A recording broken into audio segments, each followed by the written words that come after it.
Bismillahirrahmanirrahim. Assalamualaikum warahmatullahi wabarakatuh. Marilah kita mulai pelajaran kali ini dengan membaca basmalah bersama-sama.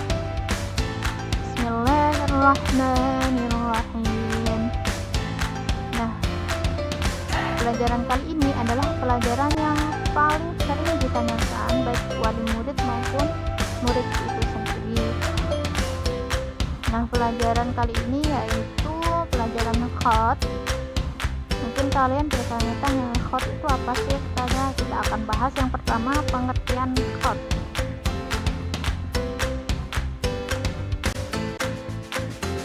Nah, secara bahasa, khot adalah garis-garis bentuk pada tulisan Arab yang dibuat oleh para khotot. Khotot itu yang menulis ya, orangnya disebut khotot. Kalau khot itu adalah tulisannya. Itu ya bedanya secara bahasa. Kemudian secara istilah, khot adalah tulisan yang indah yang di dalamnya terdapat disiplin ilmu yang mempelajari tentang struktur huruf hijaiyah, cara merangkai tiap huruf, cara menata tiap kalimat, dan cara memilih huruf. Nah, jadi singkatnya khot itu adalah tata cara penulisan huruf hijaiyah yang baik dan benar. Itu ya, jadi ada ketentuan-ketentuan atau aturan-aturan khusus dalam penulisan huruf hijaiyah. Mungkin timbul di benak kalian, berarti khot itu sama ya Ustazah dengan kaligrafi. Nah, kita akan bahas itu. Ternyata terdapat perbedaan khot dan kaligrafi. Yang pertama, khot itu berasal dari bahasa Arab yang artinya tulisan indah, sedangkan kaligrafi berasal dari bahasa Yunani, yaitu kalos artinya keindahan dan grafos artinya menulis, dan untuk penulisannya biasa disebut kaligrafos. Jadi itu ya, kalau khot itu benar-benar dia berasal dari bahasa Arab. Kalau kaligrafi itu ternyata berasal dari bahasa Yunani. Itu perbedaan yang pertama. Nah, perbedaan yang kedua, khot merupakan seni yang digunakan untuk penulisan huruf Arab atau huruf hijaiyah.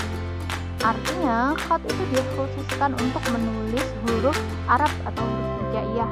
Sedangkan kaligrafi bisa digunakan dalam tulisan Latin maupun Mandarin. Jadi, itu perbedaan yang kedua. Jadi, khot itu lebih khusus, yaitu khusus penulisan huruf Arab atau huruf hijaiyah, tidak bisa digunakan untuk huruf lain.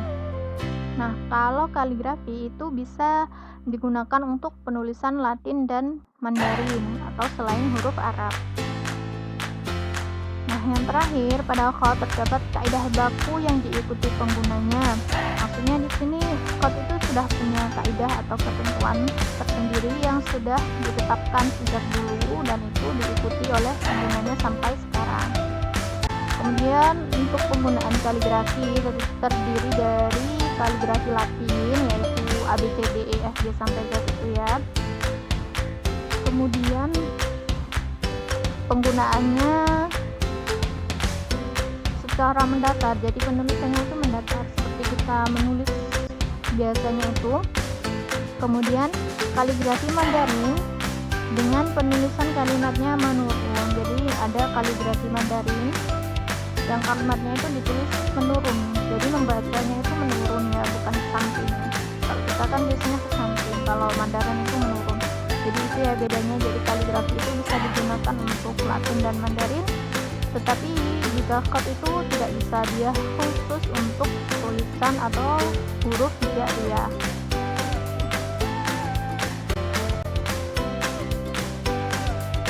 Nah, selanjutnya terdapat dua jenis khot, yaitu khot klasik dan khot kontemporer. Nah, apa itu khot klasik dan khot kontemporer? Khot kontemporer itu tidak terikat oleh kaidah-kaidah khot, sedangkan khot klasik adalah khot yang terikat dengan kaidah-kaidah khot yang telah ditetapkan. Nah, mungkin sebelum Ustazah membahas tentang hal ini, kalian bertanya-tanya, Ustazah dari tadi bilang kaidah itu apa sih Ustazah? Nah, kaidah itu aturan atau ketentuan, gitu ya. Jadi kaidah itu adalah aturan atau ketentuan. Nah, khot kontemporer memang tidak terikat oleh kaidah atau ketentuan penulisan huruf hijaiyah, namun dia tetap tidak terlepas dari kaidah tersebut. jadi dia tidak tidak kaku, lebih bebas. Nah kalau sedangkan ini ya khot klasik itu dia lebih kaku atau sangat terikat dengan kaidah-kaidah atau ketentuan penulisan huruf hijaiyah yang sudah ditetapkan. Seperti itu.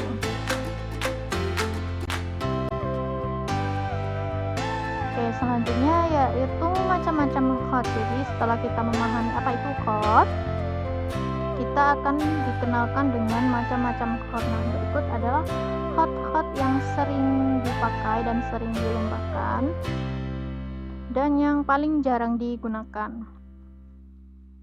Oke, kita mulai yang pertama dari khot naskhi. Nah, khot naskhi adalah khot yang paling sering dipakai karena bentuknya yang sangat mudah dibaca dan sangat mudah dibuat atau ditulis. Biasanya ditemukan dalam penulisan buku dan kaligrafi.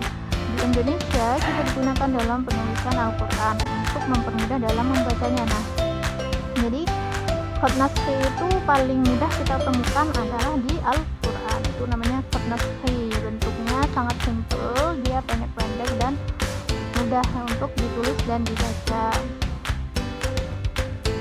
Nah, khot naskhi ini sebenarnya adalah penyederhanaan dari khot kufi yang akan kita bahas nanti setelah ini. Oke, selanjutnya ada khot tulus. Nah, khot ini merupakan khot yang paling banyak diminati oleh seniman maupun orang biasa atau orang yang masih baru belajar, karena dia bentuknya itu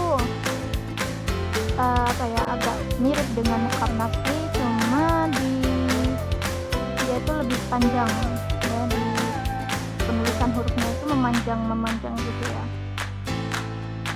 namun masih mudah dibaca oleh khalayak umum. Jadi semua orang tuh masih bisa membaca bentuk tulisan dari khot tulus. Nah, sebenarnya khot tulus ini banyak sekali pengembangannya atau pembagiannya, tapi itu tidak kita bahas kali ini. Kita hanya bahas yang dasarnya saja. Selanjutnya ada khot diwani. Nah, khot ini merupakan khot yang memiliki karakteristik yang unik, namun karena sulitnya dalam penulisan dan pembacaan membuat khot ini jarang dipakai. Dalam penulisan khot diwani dibuat tegak lurus dan cara penulisannya dibuat seperti khot rik'ah. Khot rik'ah itu bagaimana Ustazah? Nah, nanti kita akan bahas khot rik'ah. Jadi khot diwani ini adalah khot yang agak sulit ya pembacanya, karena dia itu memang dibuatnya itu tegak lurus tapi ada semacam melungker gitu ya. Nah, khot diwani ini banyak sekali macamnya. Kita akan membahas satu saja, yaitu khot diwani jali. Ustazah, kenapa kita membahas khot diwani jali? Jadi khot diwani jali itu merupakan pengembangan dari khot diwani, hanya saja penulisannya lebih bervariasi. Jadi dia itu biasanya membentuk bangun datar, lingkaran atau kotak atau segitiga atau sebagainya. Jadi itu kalau kalian melihat misal di pajangan kaligrafi itu ada yang melingkar, ada yang bentuk bulan, begitu ya. Itu jadi adalah pengembangan dari khot diwani.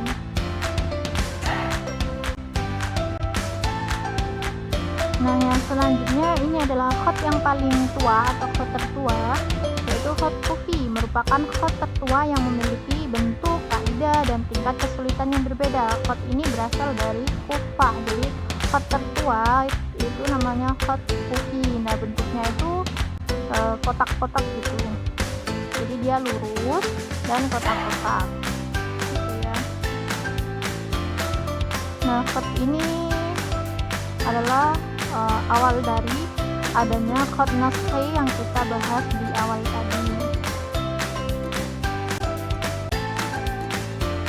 Yang selanjutnya ada khot farisi. Merupakan khot yang memerlukan keterampilan yang sangat tinggi hingga jarang sekali dipakai. Biasanya ada garis-garis lengkungan yang panjang pada akhir susunan kaligrafi di setiap akhir kalimat dan membuat kaligrafi ini sulit dibaca. Jadi khat Farisi ini dia itu khat yang paling sulit. Jadi tadi khat Diwani itu sudah sulit, dan Farisi ini lebih sulit lagi, seperti itu ya, karena memang bentuknya itu yang susah dibuat dan susah dibaca. Nah, yang selanjutnya yang terakhir yaitu khat rik'i atau khat riq'ah.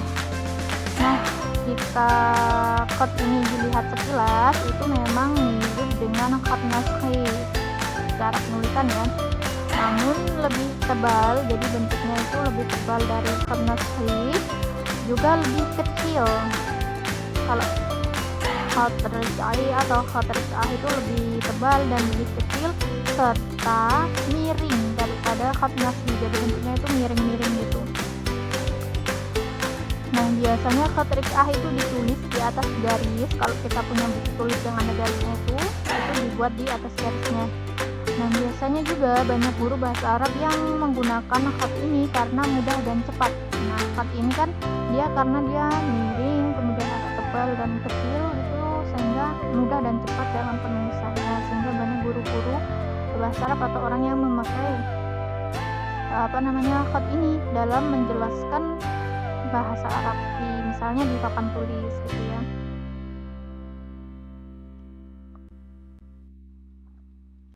Oke, jadi itu tadi pembahasan pertama kita mengenai khat, ada pengertian, kemudian perbedaan khat dengan kaligrafi, kemudian macam-macam khat, kemudian ada tadi jenis khat klasik dan kontemporer. Nah, coba kok tidak diberikan contohnya. Nah, kenapa sudah tidak berikan contohnya? Karena tugas kalian adalah carilah masing-masing satu contoh di internet dari khat berikut. Nah, ini ada 7 khat, itu kalian mencari contoh gambar atau contoh tulisan tulisan khat ini. Ada khat naskhi, sulus, diwani, diwani jali, kufi, farisi, dan riq'ah. Nah, itu kalian cari di internet, itu sangat banyak dan mudah sekali dicari. Setelah itu kalian langsung kirim gambarnya itu ke link tugas yang sudah diberikan ya. Jadi hanya satu saja, tidak perlu banyak-banyak, satu contoh dari masing-masing khat yang sudah sebutkan di video ini. Nah, nanti minggu depan sudah akan tampilkan macam-macam khat ini bersama contohnya. Nah, kalian perhatikan dengan baik apakah contoh yang kalian cari itu sudah benar atau ada yang ketukar ya, karena ada beberapa khat yang hampir mirip tetapi itu berbeda, seperti khat naskhi dan khat riq'ah itu hampir mirip tapi beda ya. Oke, mungkin itu saja dari Ustazah untuk pertemuan kali ini, semoga bermanfaat. Syukran. Wassalamualaikum warahmatullahi wabarakatuh.